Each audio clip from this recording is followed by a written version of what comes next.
Welcome to Hard Hats and Horizons, the podcast where we dig deep into the construction and economic development shaping the future of Dallas-Fort Worth. We bring you insights from industry leaders and visionaries who are driving growth in North Texas. From construction projects to industry trends and insights, we cover it all. So grab your hard hat and join us as we explore the people and projects shaping the skyline of DFW. Now, here is your host, Andrea Pender. Okay, well, welcome to another episode of the Hard Hats and Horizons podcast. Today, I have Melanie Hanna on here with us, and she is with the BKV Group, and her official title is Associate Partner and Director of Interior Design. So thank you for coming on the show. Thank you for having me. Yeah, I wanted to have you on because I feel like so many people don't know what interiors is. Like, what do those people do? What is it? So first of all, tell us a little bit about BKV Group and what you're doing there and your team and all that. You bet. So I've been with BKV Group about 2.5 years ago, and I had this really incredible once-in-a-lifetime opportunity to grow a new practice site. And as a designer, that doesn't come around every day. So I joined, like I said, 2.5 years ago, and we had a team of 3. And as of today, we have 9, which is incredible to triple your team.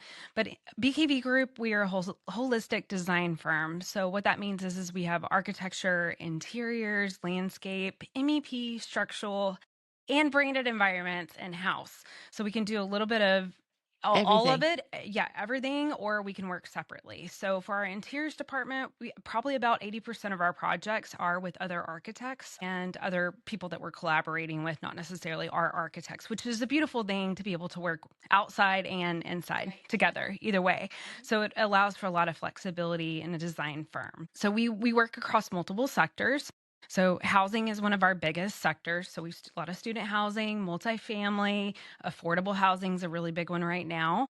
We also work in hospitality. So think hotels, restaurants, bars, resorts, and then corporate workplace would be another sector that we work in. So workplaces, capital improvement projects, things of that nature. Industrial as well.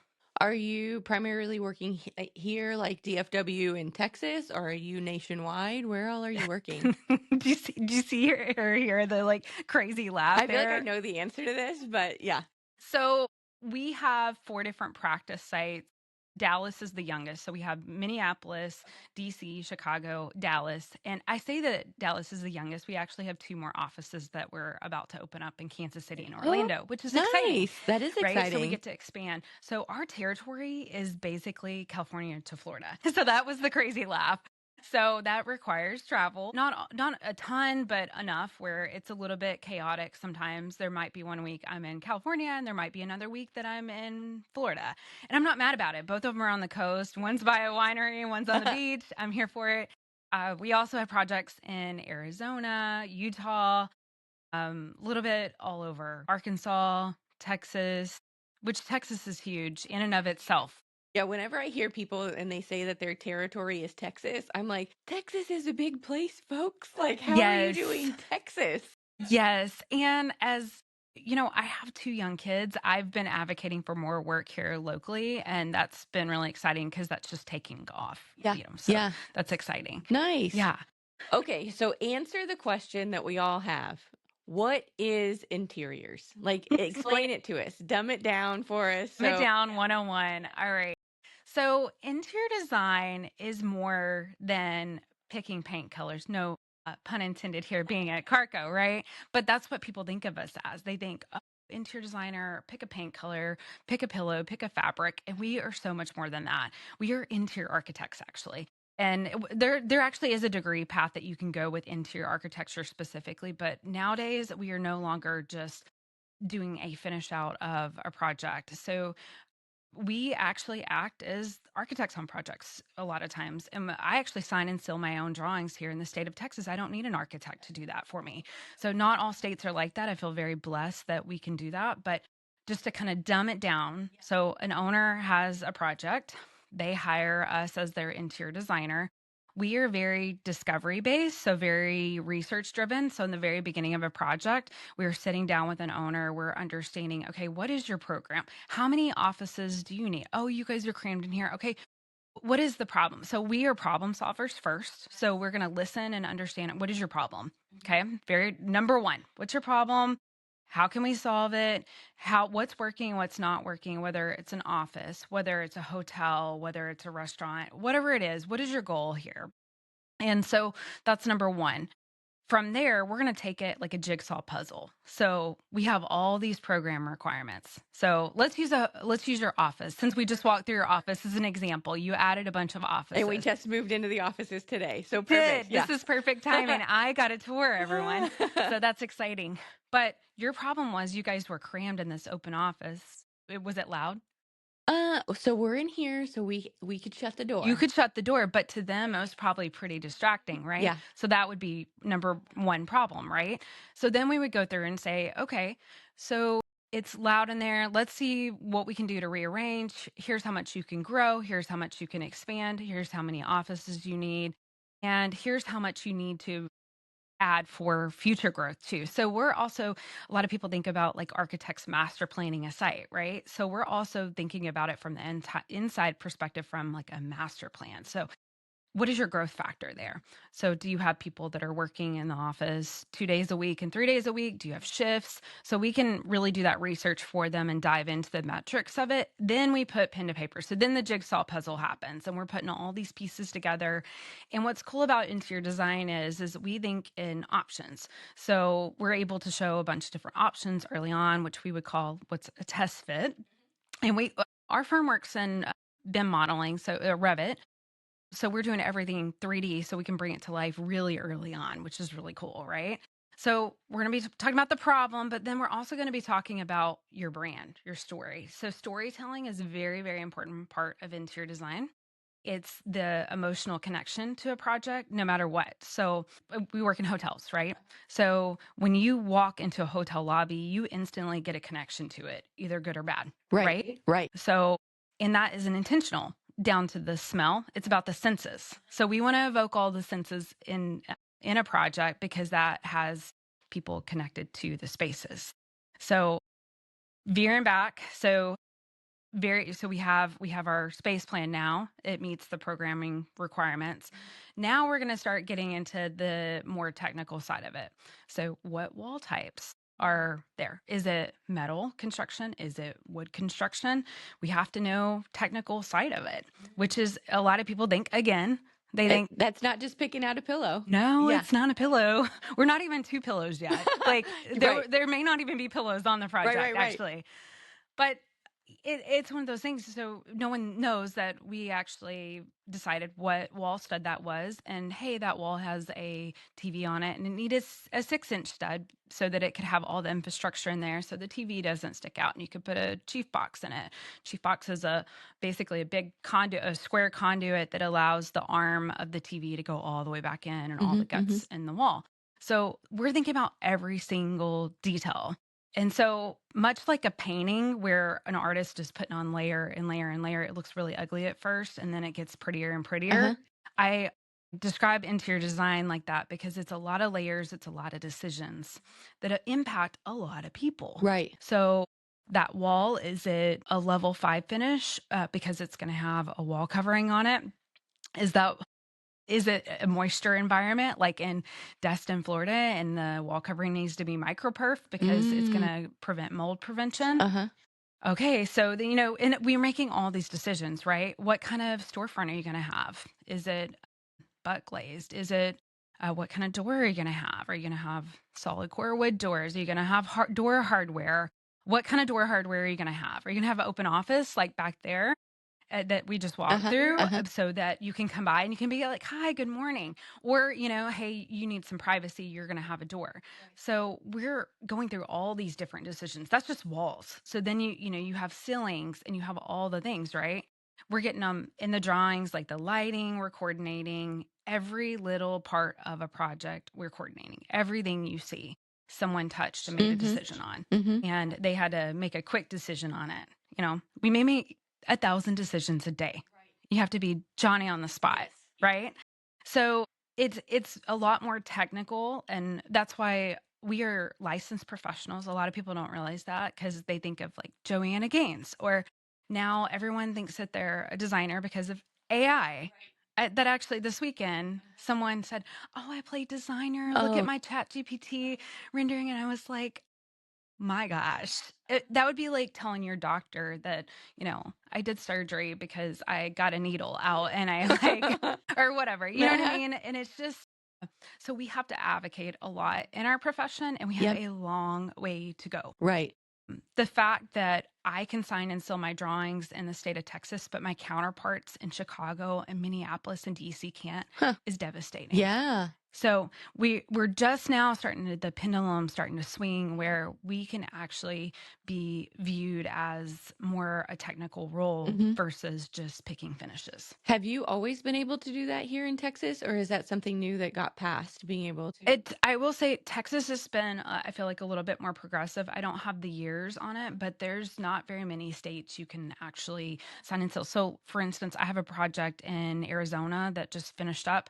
I could not sign and seal it. I had to have one of our architects that's licensed in that state. They won't even Interesting. allow an interior designer to be recognized as a licensed professional that Interesting. can sign and Even seal. though you took your classes, you took your tests, you Very rigorous in programs. So with the interior design programs, I mean, you're doing models, you're learning about mechanical, electrical, plumbing, structural systems, details, everything that an architect's looking at mainly the facade and the systems of the building. And I know some fabulous architects that go more interiors and, that's fantastic, right? But it's changed. So when I got into the industry, I've been in the industry almost 20 years now. I can't believe it's been 2 decades. I know. It's kind of crazy to think about.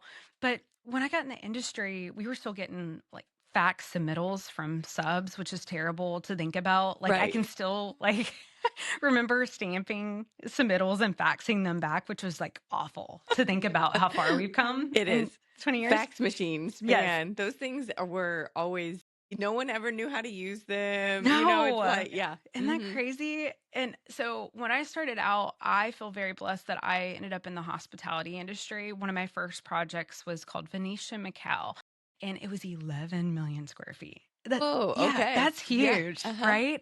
So it's funny because when someone asks me like, "Oh, I have this like 20,000 square foot workplace. Can you handle it?" I'm like, I can handle it. "Yeah, we can handle How it." many more do you have? Yeah, exactly, Uh-huh. exactly. So I got the opportunity as a young designer to work internationally first and think big. I was trained to think big. I was trained to think as a storyteller.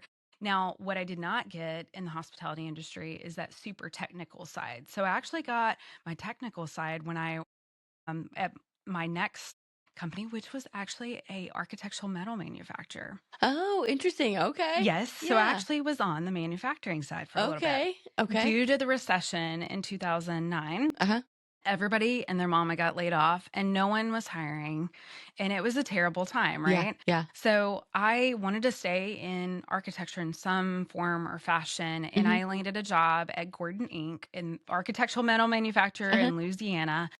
And it was a really cool experience because now that when I got back into an architecture firm, design firm, I had empathy for all parties. So I understand from the moment a RFP hits a product manager's desk at a manufacturing team, a firm, or not firm, whatever you want to call it, Company. a company, right?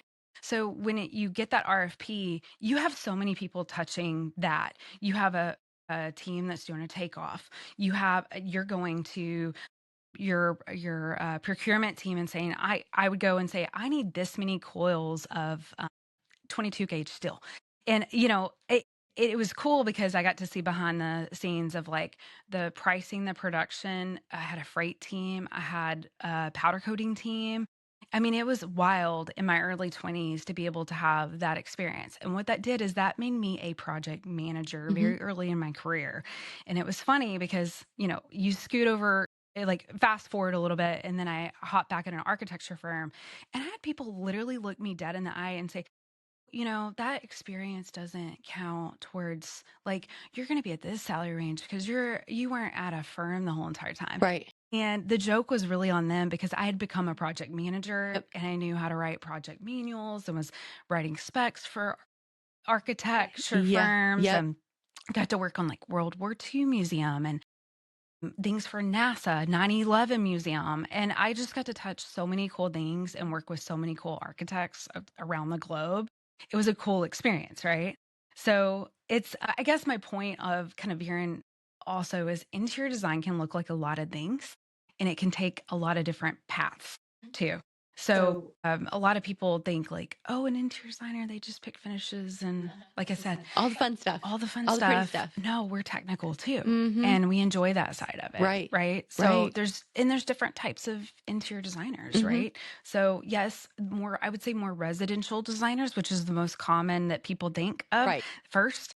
That, the Joanna Gaines of the world Sure. that Mhm. just, shiplap and like, let me put wood trim on that and paint it. Uh-huh. They have no idea like what type that there's like 50 million different types of paint Uh-huh. that could coat that wood trim, and they have no idea which one Right. to go with, Mm. or the technical things like making sure that someone that miters the corners and sands it and fills it in and all the things, or that there's blocking that's needed in the wall. So we get down to the nitty gritty of things in commercial interior design. Right. Yeah. Yeah. I think it's interesting, like when you were talking about the manufacturing company, it takes so many different experts, subject matter experts, to make these things happen. And I always say there seems to be this hierarchy, and I wish that it would go away, but there is a hierarchy out there. But they can't do it without your skill set. They can't do it without our guys out there painting the walls once everything has been, actually constructed. And so I think it's an interesting time. I have like a series going right now on my LinkedIn just about how we all need to work as a team and how everybody is equally important. I'm like, it's just as important from the person funding the project to who's going to provide the porta potties out on the job site. Like you have to have all of these things. All the things. And so many people touch one project, even if it's not the physical labor or the interior designer or the architect or the landscape architect. You have reps from all these different vendors. Those vendors have product managers that they're working with. They have engineers that they're working with. They have freight companies to make sure your product gets there on time. Yeah. They have purchasing agents that are negotiating with this tube and steel plant in, I don't know, Taiwan or wherever. And so then they have people. And so when you start to look at, I would love to see the stats. I've never researched it. Maybe we could use some Yeah. AI to try to figure that out. But how many people actually touch one project? Yeah. Even a small project is really an incredible thing. And that's why when you see people talking about, oh, the economy, interior design and architects, we see it, and then it starts to trickle everywhere else. So back in 2009, I knew that Venetian went bankrupt because they were our client, and there was 20 of us that got laid off in one day because Oh they boy. said, oh my gosh, Venetian went bankrupt. They can no longer pay us. This project is going on hold.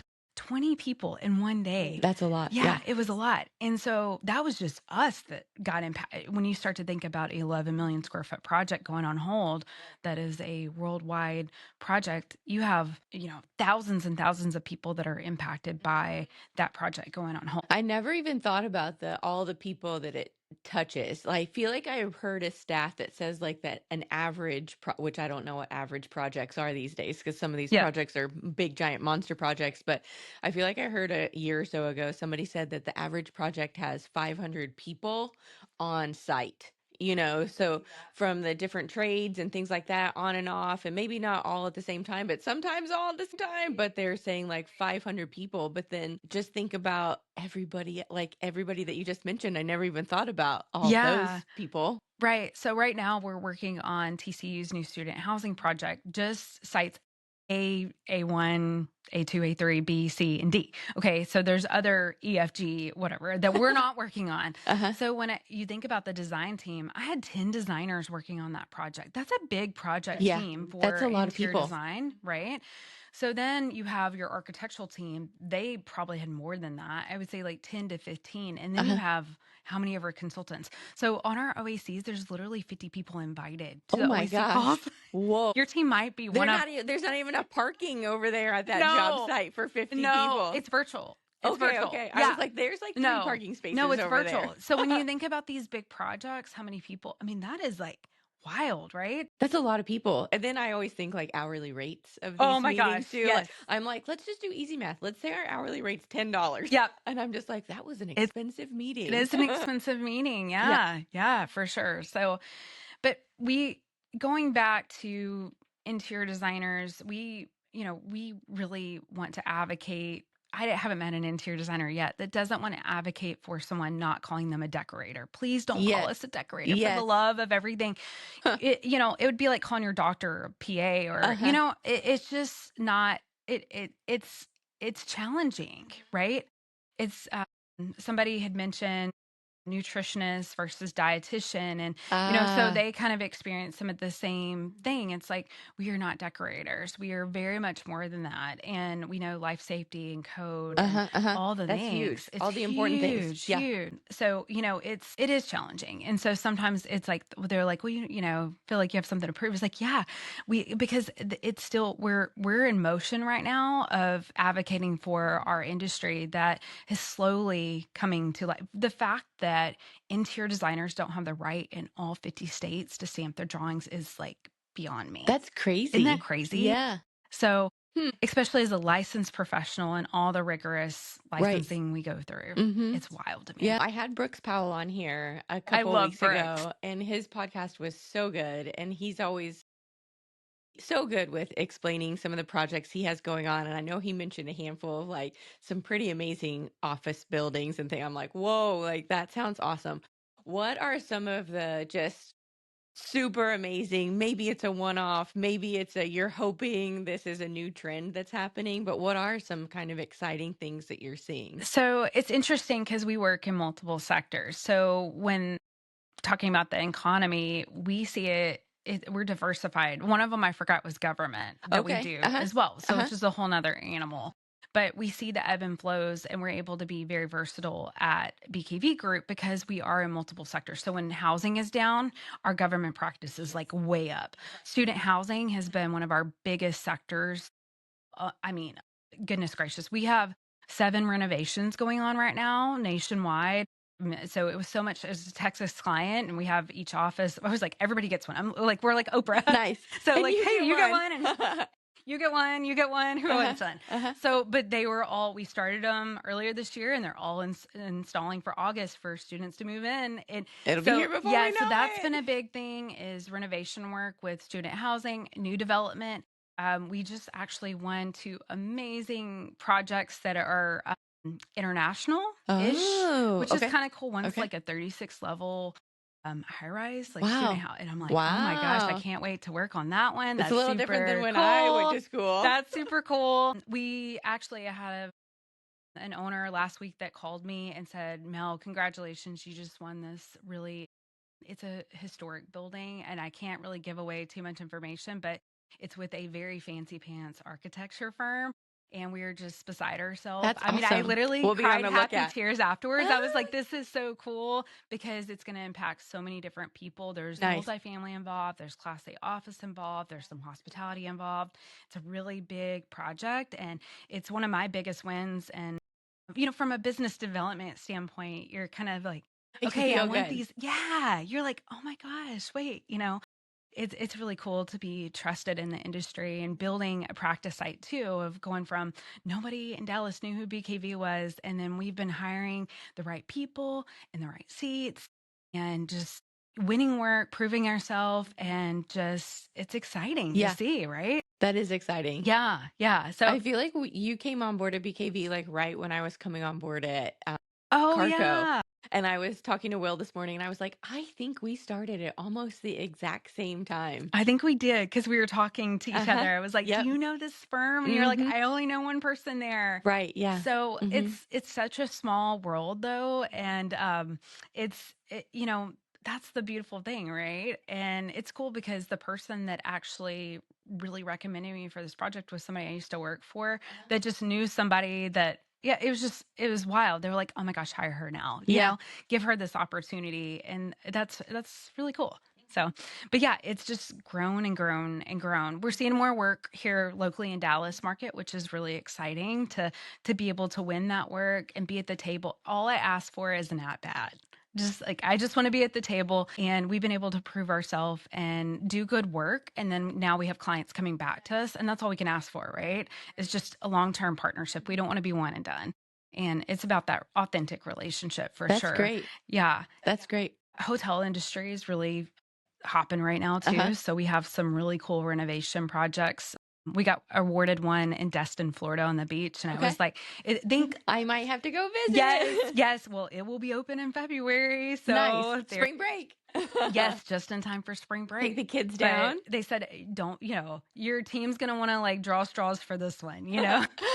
So, but it's actually a really cool project. It's a motel that they're converting to a really cool boutique hotel experience where it's going to be all about surprise and delight. And so when you get there, it's literally about how the whole entire property and how the service industry, how they make you feel and makes you want to come back. And it's really cool. So we're excited about that. What is something extra special that you guys are going to do there, or have you done in the designs? Well, one of the things that we're proposing right now is they're doing sunset rituals. And so we've been able to work with their branding team on just different ideas of how to throw it out there. One of the things, I know you're a big reader, so they're going to have a book cart on the beach. Oh, so fun. Yeah, so there's things like that where it's just small it's things a surprise that matter, and that are interesting. One of the things that came up is like, hey, what if we do like propagated plants, and they get, hey, before you go to your room, grab there's a vase in your room, like to put your propagated plant in, take it with you when you go. Like you take a little piece of the property with you, How fun. So it's like things like that are like, wow, that's different. That's really different. I love it. So we're also collaborating with a really cool F&B concept that is going to have their second location on tied to the property. So that's a whole nother experience too. Nice. So yeah, that's cool. It's really neat. What are some of the things you're doing on these student housing projects that maybe you and I didn't have when we were in college a couple years ago? My goodness. When I was in college, it felt like a prison a little bit. And I was in a girls only dorm too. So it was like super prison. If somebody's boyfriend was sneaking in, it was in a hoodie, it's like really tight. No, basically these student housing concepts, it's like designing a hotel. We use the same exact That's concept. awesome. Yeah. So what are the brand pillars for the project? So every hotel project starts with that. It's all about the brand. It's all about the experience. It's all about how you experience the property. So when we also design, we talk about personas a lot. Have you heard about this? No, not for designing. I've done them a lot, like when we're talking about brands and what colors do we want and all of that. So how does a certain color make someone feel, or how do they experience? Because your brand is an outward appearance, right? But the culture is inside, right? So, but they tie together, right? So when you talk about personas, it's about that individual user and being empathetic. So part of our job is to be empathetic towards others. So as our job as a creative, we're supposed to put ourselves in those shoes. So for instance, let's use the hotel, the really cool motel that is going to be like super fun, right? The surprise and delight, right? Yeah. So as a mom with 2 young kids, when I arrive, I need it to be very seamless check-in. I don't need chaos because my kids just got out of this 9-hour car ride. They're ready to hit the beach. So when I arrive, and if I can arrive and I can have that person that's checking me in, make it not be behind a desk and just be super quick. Hi, Mrs. Hanna. Yes. Oh yeah. Hey, Hallie and Olivia. Maybe it's like they have a survey ahead of time that they're like, they know like your family's here and you have 2 kids. Hey, here's a lollipop, whatever. Yes. Like, okay, I know you can't wait for the beach, or like, here's some pool floaties that are in our brain or whatever. That's so you're paying attention to the kids too. Right. So the kids are like, oh man, this is really cool. They just gave me a coloring book. Yeah. Like, or whatever. And then I'm running around wild and you're like, where are they? Yeah. I still so have they're to sign the appeased, form. but then they're like, hey, here's the iPad check-in. Here's your key, and have at it. We have free drinks at 5 p.m. Come listen to the band play outside. And I'm like, oh my gosh, I might actually get to relax. Nice. So nice. Or they're like, hey, we have a painting class for the kids. So as a mom, I'm like, I think, okay, I chose the right place. Even though I might have paid $100 extra a night than the place down the road, I chose the right place. So as an interior designer, we're trying to put ourselves in those shoes. And that one's easy for me because I have young kids, right? But sometimes it's like, hey, I'm that single business traveler that is traveling and I want safety and security and I want a quick meal. And I want to know that I'm in a place like proximity principle that I can get an Uber or a Lyft or a Waymo or whatever. And I need to get in and out quickly. And that's my persona. So, and by the way, that they have this like spa on site, and that's a plus because like, you know, don't have time for that usually. I can go get my nails done or do my dry cleaning or whatever. And so the hotel industry's always done it really well with personas. Okay. So as an interior designer, it's our responsibility to think about that. A lot of people don't know that, right? Very It's like interesting. psychology, right? Uh-huh. So you're putting them in their shoes, female, male, family, whatever, right? Okay. So when you think about the student housing side, let's like veer back to that. We Uh-huh. talked about personas. I'm that parent that's going to tour. It's all about the tour path. Uh-huh. Okay. Uh-huh. So I'm that mom and dad that's going and touring my kid. And I notice I'm like, okay, this seems safe and secure. There's one, main way out and there's exit signs. And I'm like, there's no mold growing on the Right. whatever. But then I'm also staying at, let's use TCU as an Okay. example. I'm Uh-huh. staying at the Bowie House down the road. Right. Okay. Uh-huh. And I'm in the nice hotel and I walk into this experience that kind of feels like a hotel. There's a scent. There's great lighting. It's layered lighting. I know my little darling's gonna like have a really great special experience here. So we're starting to take all the hospitality factors that we've That's done for cool. years. Right. Hospitality's always done it well, storytelling, Uh-huh. and bringing that into student realm is really cool. So it's all about the experience and crafting that and making memories. And how can we do that? Well, then there's budget. Right. So we might There's always the budget. yeah. So now we may use instead of that arabesque marble, like the real marble, there's beautiful porcelain tiles out there we can use or whatever. And sometimes it's really about the branding and art. So you may have like a really neutral palette that can be changed over time, but it's about the plants, the art, and really curating that to whatever story you're trying to tell. So TCU, fun fact, so with all the student housing, when you walk in, we have an Easter egg in the reception desk that it is in the millwork. It actually says TCU, and even the chancellor didn't even notice that. It's really cool because it's just it looks like a wood piece of millwork, so it's a interesting little Easter egg. So that's another way we can storytell. Fun. It's kind of like Taylor Swift and all her little, like, she has a bracelet on that means something. It's like, it's so fun as an interior designer to have our own little Easter eggs. Yeah. People either notice or they don't. But yeah, I would say the hospitality industry has infiltrated every sector, which is so interesting because corporate will be like, I want to be hospitality. Well, they don't even know what that means, So it's about the experience, and it doesn't stop at the design. It's about training their employees to be able to give that welcoming experience or that sense of security or that sense of culture within. That's interesting because the whole time you were describing this student housing, I was thinking about the dorm that I was in that was built in like 1800 something, Yeah. And I'm just like, oh, the lights back from the 1800s, and then I'm like, Yeah. the art that was put in there originally, probably, I don't think ours even had art. And looking back, I'm pretty sure SFA, the furniture in my dorm was like behavioral, like health furniture, like ligature proof, like all the things was like big and bulky, and no, so the amenity spaces are meant for study and connection. And it's really interesting. So another thing BKV does really well is research studies. So we get hired on by national developers to come in and survey. So we've done one for student housing. We've done them for like multifamily side of things. And it's really interesting because when we're designing, we actually will be in the middle of it and be like, oh my gosh, like these students don't interact, of this next generation do not interact in the same way that we do. They don't even, we think that, put all this technology in here. They actually don't want that, nor do they want to use it. Like, well, and let me back up. So maybe like a meeting room, they want easy plug and play, right? Right. They want internet, Wi-Fi connections, like the number one thing to have, right?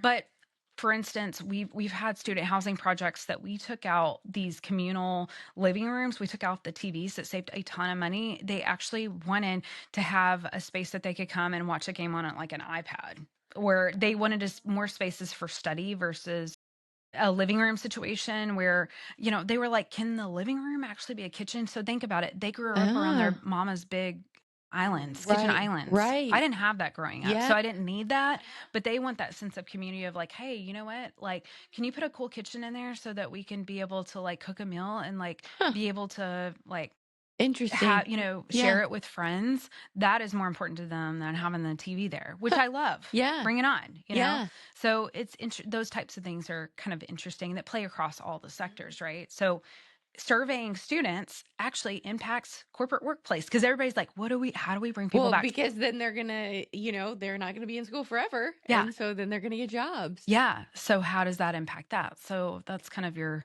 Interesting. answer there. Yeah. No, that's interesting. So I'm curious, like once all of our furniture arrives and all of that, how all of these open spaces are gonna work for Yeah. us. But I know one of the things that a lot of the guys were like, we just need a place to talk on the phone, Yeah. so Yeah. that was a big thing. So I know we officially have like a phone room, but you can see all these offices. And so if somebody's not there and somebody has a phone call, it's been a while, but there was two guys in somebody else's office and they couldn't see each other because the wall, and they were both pacing just on the phone, but exactly like choreographed together. And I was like, that's hilarious That is so because they funny. just needed a door to shut to Yeah. have that phone Yeah. call, Privacy lighting is a big issue for people. So when someone says they want to value engineer something and they want these like flickering lights or lights that are from China or whatever, and they don't want to go through a real distributor, it can be a problem because that's going to impact your employees. The lights are maybe too bright because they're like, you got them 400,000 Kelvin versus 3,500 or 3,000 that's more comfortable for someone's size. So as an interior designer, we have to know those things. I tried really hard to get those, I don't know what they're called, little skylight tubes or whatever. And I'm like, guys, like, we don't have any windows. Can I have like a skylight tube? I know that's not what it's called, but No, and dimming capabilities is really important too. It's more about flexibility of the users using the space and being thoughtful about where things are even located. So for a hotel to be thoughtfully thinking about where the outlets are, and maybe you want them hidden. So we're actually hiding some on the side of a headboard with a little shelf that you could put your phone so that both say you have two double queens and you have a shared nightstand, the people on the end get screwed. Their stuff is on the floor. So, yes. but now they have a nook. So it's just about being thoughtful. And that's our job, is to understand the pain points, whether it's, or maybe it's whatever they need a solution for. So it may be about the brand, it may be about the problems that need to be solved. But when you're going to come into a new space, it's a huge miss for someone to say, slap some paint on the wall, get some storefront, get some carpet. If you're not thoughtfully designing the people that are using it, no matter what project, you're going to have issues. Yeah. Yeah. We do a lot of Airbnbs or VRBOs or whatever, and there's a definite difference between the people who have just like, this is a rental property, just no big deal, and then the people who have really thought about it. And they have that because we actually bought, I think they're like 20 feet cords or something, Yeah. because there's somebody who's always out of luck. And Yeah. I'm just like, but you could just put it over here, Yeah. Yes. Yeah. Yeah. So it's just designing for all. Yeah. And thinking about that. So I want to move on to a couple of your career highlights and show off a little bit Oh, for you goodness. over here. I'm not very good at this. Like, So one of the things was the 2025 Dallas Business Journal 40 under 40. So do you want to talk about that? I still can't believe I got selected. There were like 700 applicants. That's awesome. How did that happen? Congratulations Thank on you. that. Yeah. Can I tell you something though? It was really cool because our class bonded a lot. We still get together. So much so here's what happened. So after the ceremony of our 40 under 40, there was a gentleman named Jonathan Pride. Shout out Jonathan. And we were walking back to our cars and we are like, man, that was such a cool experience. And because we each had to give a speech. And yes, it was nerve wracking. And I don't really get nervous talking, but it was very nerve wracking for me. So we're talking about how cool this is. And I was like, I just wish that they would have had us get together more than one ceremony, one informal where we didn't know each other. I just wish that there was more. And so he sends this mass message out to email to everyone and said, Hey everyone, I just want to introduce you to our Chief Events Officer, Melanie Hanna. I'm her Chief Hype Officer. Love it. So I call him the CHO, like the CHO. And so, and I'm the CEO, Chief Events Officer. And so it's been so fun because we still get together. We've had 3 or 4 different events. Nice. Yeah. And we've talked about doing community service events together. Oh, that's And nice. the Dallas Business Journal, actually, somebody had mentioned, I don't know that any other group has done this. I'm like, you're kidding me. What a missed opportunity. What a missed opportunity. Yep. You have so many cool personalities and brilliant minds coming together. Yep. So it was a really big blessing for me to meet all the folks there. That's and we awesome. just, some of us have connected more than others, but we've been in each other's openings of things, or just celebrated each other. And it's really important as a leader or as an employee or whoever, whatever role or whatever life stage you are, to celebrate the people that you're with, and because they're going to be right there with you celebrating too. Yeah. And so when you have your successes, and I think as leaders, we were kind of trained early on as like, okay, first, and then there was like this like participation trophy era, right? So then we all kind of got shamed into like getting trophies, right? So you saw whenever my reaction of, I didn't know you were going to bring that up, and I'm just sitting here going, be Right. hungry, humble, and smart is my whole thing, because like I don't want to be attached to that era, right? But the truth of the matter is like, as I've gotten older, you need to celebrate your wins. Yes. And you need to celebrate your failures too, because my failures have led up to every success I've had. Right. And so in being able to be experienced, being 2 decades out of college, that's so crazy, like into your career, and to be humble enough to be like, you know what, I've failed a lot, I've screwed up a lot, but I've learned from that, and you know what, now I can teach somebody else. But when you do win and you do get recognized, like celebrate it, don't be shy about it. I mean, there is I would say like a line of being egotistic, but also let people celebrate you too, right? So thank you for that. No, it's a big deal. I think, like you said, I mean, so many times we kind of just brushed it under the rug when it is a big deal. And if people missed it, then they need to hear about it, It's funny that you said humble, hungry, and smart, because that's like a whole big thing here at Carco. And we just redid all of our reviews, and that's like the pillars of the reviews. And so that came from a book, and I can't remember what book, but humble, hungry, and smart is like a big thing that just keeps coming up in things.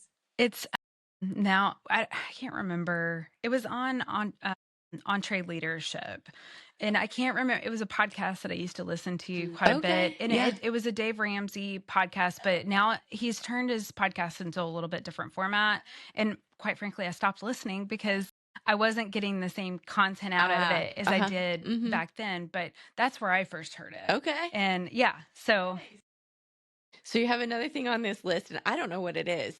The Milestone Design Advisory Council. So tell me what this is. Okay, so this is such a cool thing. I'm so glad you brought this up. Okay, good. Okay, so several years ago, I was on a vendor trip with BPI, they tile distributor, and we had went to all these different tile manufacturers, and we ended up in Milestone in Clarksville, Tennessee. And they're going over what they called Design Advisory Council was their first one. And they had selected an interior designer to give American designers a voice in the community, and so in their designs. So they were originally an Italian manufacturer. They still have that manufacturing plant over there. But basically they had selected a designer. I think they picked like 8 designers, and this one had won. And so they were presenting her upcoming line. And I looked at my rep and I said, oh my gosh, I love product design. I love it so much. And I like, how do people get to that point where they're able to be a product designer? Because it's a whole different job. If I can just design products for people to use, I love interior design so much, but I would jump at that. Like, I love it so much. Right. And so she secretly went and talked to the lady, and that was over at Jackie Adams, and Jackie Adams interviewed me at lunch to be on what she called DAC 3. They had already went through their DAC 2, and it was really cool because I got selected. She said, "Congratulations! You're after one little meeting. Congratulations, you're part of DAC 3." And I was like, "Wait, I'm going to get to design a tile line." That's awesome. Yes, and she said, "Yes, and design advisory council, we actually give them the latest trends and feedback live. So when they have new launches that come out or even marketing, they'll reach out to us and say, "Hey, what do you think about this? How is the design industry going to react to this?" And we'll say, "Oh," or "No, that's great." That's awesome. So they're utilizing interior designers to get lifetime feedback, right? That's So cool. there were, I don't know, 8 to 10 of us. I can't remember our exact number that all competed for the line. Well, I was runner up, Okay. but by one vote, Okay. Okay. but I had really great feedback. By the time I left there, someone wanted to pick it up, which was really cool. We had to present to about 60 people. Whoa. So patience is a virtue, Uh-huh. right? Uh-huh. Because it's, well, first off, let me back up. I learned that I really love product design after that. Okay. Because it was storytelling to the max. We had to design everything from a mosaic tile to large format tile to landscape pavers. And I did all this research and came up with this really cool storyline. And so it took me a little bit negotiating with the people. The first deal fell through. And now I have another company that I cannot mention because we're about to get going. We have a call coming up. We're about to get Ooh. going. Now, this has been in the works for 2 years, right? Okay. So when I say patience is a virtue, patience is a virtue. And Right. so when you see people that you're like, man, that's cool. Like that must have happened overnight, like all this Right. stuff, right? It's been 2 years in Nothing the is making and a lot of follow-ups. It's been a lot of chances. I actually stayed one extra night at a conference to meet with this group. And if I never would have met with them, I never would have this opportunity. So as long as everything goes, you have a line coming out. If And everything goes and as what does that mean planned, exactly? it means that the tile that I design will Uh-huh. be manufactured and probably, I would say probably, if all goes well, first part of next year with launch. That's I so mean, cool. fingers crossed, because anything can happen, right? Is it called like the Melanie Hanna No, tile? Like what's it no, called? Like it's how do we it's even do this? so there's a theme to it, Uh-huh. but it's all connected, and it's Okay. all my favorite things. Oh, that's So I neat. actually came up with the idea when I was on an airplane, and right after I'd gotten selected, I was on my iPad and was noodling, and I actually, it's cool because my hand sketches were in the presentation That's awesome. of what it is, and it can impact its storytelling to the max. And so I'm really excited about it. It's easy to use for designers, so it looks custom, but is approachable and easy and non-trendy. I'm really excited about it. So fingers crossed. Crossed. I mean, it may not happen, but let's keep speaking things into the And world. then hopefully you get some of these to like put them somewhere in your house, or I don't No, know. I mean, it is commercial line. So it's not just for houses. I Okay. mean, it is for, But like, will you get like a set of them so you I can? hope so. I feel like you need like In my I house. did this. Yes, yeah. It can just be like on display Yeah. somewhere. Well, my goal is to take it and make it a wall covering line, a carpet line. Like That's it's really cool. So I actually awesome. did something kind of bold and like just kind of scary. And that's what it's all about, is learning. I actually went and hired a lawyer, a copyright lawyer, to copyright the design. That's awesome. I learned a lot. I'm sure. Yeah. Uh-huh. I had no idea. And I had no idea how expensive lawyers are. So now I know. It's like, I'm going to talk really fast. Answer me really fast. Bye. Do not call me. Yeah, no, but in all seriousness, it's really cool to create something, and even at the chance of How even a portion of it exciting. getting made. But I will tell you, it's all about being persistent. Like that does not happen. It's not luck. It's a lot of hard work. It's a lot of dedication. It's a lot of, I don't know, just following your dreams and keeping at it, because like the first deal didn't work out and I could have been like detrimental, but I'm really glad I didn't win. So I had this other opportunity to go and really try to sell it and really try to, keeping at it. And it wasn't rushed to be produced, because it would have been produced immediately, which is really cool. And the one that was picked was awesome, but it was one of those things. It's like, I'm kind of glad it didn't, because it would have gotten pared down, and this can be so much more. Right. So That's yeah. exciting. Yeah. You mentioned wall coverings, and I'll have to figure it out, but we just did some wall coverings and it was like $1,000 a yard or something. Oh, that's And expensive. I was like, ooh, like I want to see this. Yeah, What is this? Like, yeah. and then I was like, well, if you get a tiny little sample, like frame a little 5x7 somewhere, Yeah. because I'm sure it's beautiful. You can turn it into a piece of art. That's really cool. And I feel like you've mentioned your kids a few times. How old are they now? I have a 6 and a 10-year-old. 6 and a 10-year-old. So I feel like, then you can show them, I started this, it took 2.5 years. It Yeah. took 3 years. It took Yeah. whatever. And you can kind of help push them. Don't give up. Don't give up. I have a big acoustical pinup board behind my desk at Uh-huh. home, and so my desk is actually my dad's drafting table. So I grew up under Nice. his drafting table, so it's really fun to work on I feel like his. you've mentioned that or I've seen it on something. Yeah. Yeah. Okay. Yeah. Uh-huh. So, but back behind me, I have this pinup board, and I actually have my original story pinned up back there. It's just a reminder of my why, of why I created it, and what I'm going after is just a constant reminder of keeping it top of mind. Yeah. Do hard things, do scary things, And if it doesn't work, it doesn't work, but you tried it. Yeah. There's a lot of people who can't say they I got to do that. That's cool. And so a lot of people say, "How did you get to do that?" And I said, "I as simple as speaking it into the world." So you know what? It's a life lesson that just being in the right room at the right time and speaking about your passions authentically, it just gets you so much further. And who knows? Somebody may listen to this podcast and be like, "Hey, you know what? I want to take your tile in and I want to take it to the next step. Like, let's make it a carpet." That would be amazing. All because of the Hard Hats and Horizons podcast. But let's just speak into the world. And, I think one of the biggest things I've learned is as I've gained experiences, I've stopped really caring what people think about me. Yep. And I authentically just want to be my unique self. And it's funny that I've come to this conclusion myself because my mom actually told me a few years ago when I found this picture of myself and I was in kindergarten and all these kids were in these like I think that they were in pink shirts, like the pink school shirt and they'd have pink bows or whatever. And I wore my red shirt with my red bow. And I was like, Mom, she goes, you like the hardest thing about you as a child was you always wanted to be different than everybody else. And as soon as somebody else was doing what you were doing, you were Moving on. on to the next thing. So she's like, I'm not surprised that you don't really like I care empathetically about people. It's not that I'm human. It's not that I don't care what people think but I've stopped like letting that like affect my fate of what I do or I don't do. And I think that a lot of people get handicapped or stuck Yes. because, well, even if it's like what to wear, what to do, what hobbies to have, everything. Yeah. I think that there's a lot of people, and I feel like kind of, it's a big thing when you're little, especially I feel like middle school, I feel like that's that painful time where so much of what's going on kind of, decides what your future is. But if you can kind of get past that a little bit. Yeah.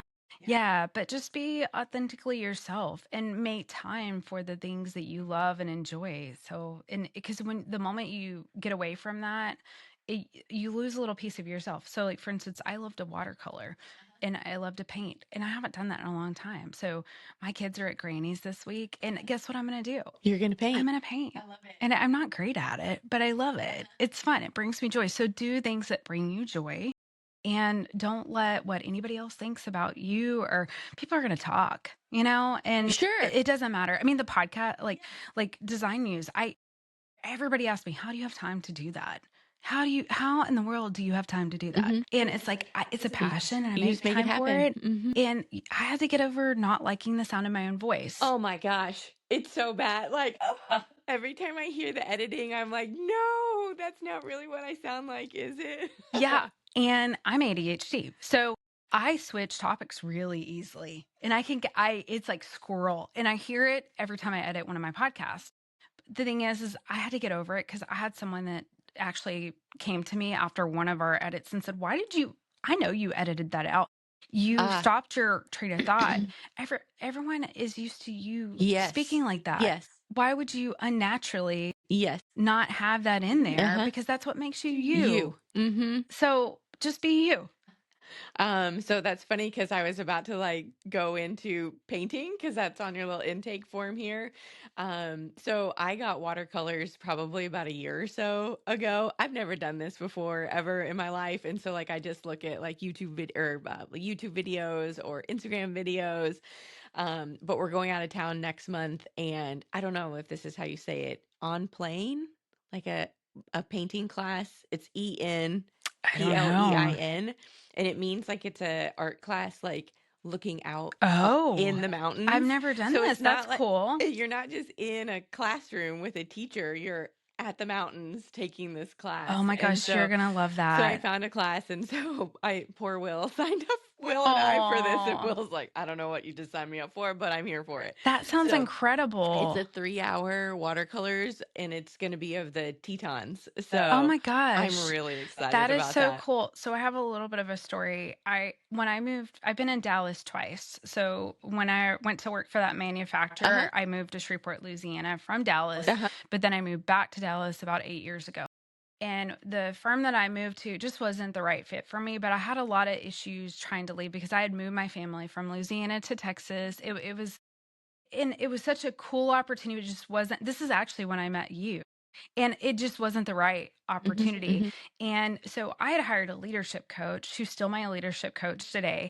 And she was like, okay, you're doing that. She taught me through leaving, like, hey, I want you to write down everything that you've impacted so you understand and you basically about having gratitude about what you're leaving behind, which you should always do. I believe that because there's good things that even come out of bad things, right? But Absolutely. one of the things she told me is she was like, okay, when you quit, I want you to buy something, do something, or whatever that means something to you that is so special to you that it doesn't matter like what it is. Like just do it. So I put in my resignation. And the day I put in my resignation, I traveled a lot with that job and I had all these air miles. And so I got on Southwest and I was like, can I go for a day trip? Because I had a 2-year-old at the time, 2.5-year-old. Okay. And I didn't have my second yet. And I was like, where can I go for one day just to get away me that I've never been? So I actually chose Denver. Love And it. so I had a 5 a.m. flight out there. I went to Red Rocks and watched the sun come up. Nice. I watercolored Yeah. this like sun coming over the rocks. Yeah. And it's so cool to look back at that because that was my something. I took a trip Mm-hmm. and I literally sat there and I watercolored on the rocks. So many people stopped me too and they're like, what are you doing? And I was like, I just up and quit my job. Yeah. And like I have this like whole new cool thing that I'm going to be doing. And it's like a new me. And I just wanted to do something that would bring me joy. Yeah. Painting brings me joy. And here I am on Red Rocks. Never been here. Still want to go back to a concert. I got to see some yoga. Same. Yeah. Yes. And some stair steppers. I was like, oh my gosh, please don't fall. Yeah. But it was a really cool thing to be able to paint a landscape and be able to, it's a special memory. So it's like a capture in time. So you're going to love it. I'm excited about it. I now put everything in like a basket. And I keep it on my table, Okay. like on our kitchen Yeah. table.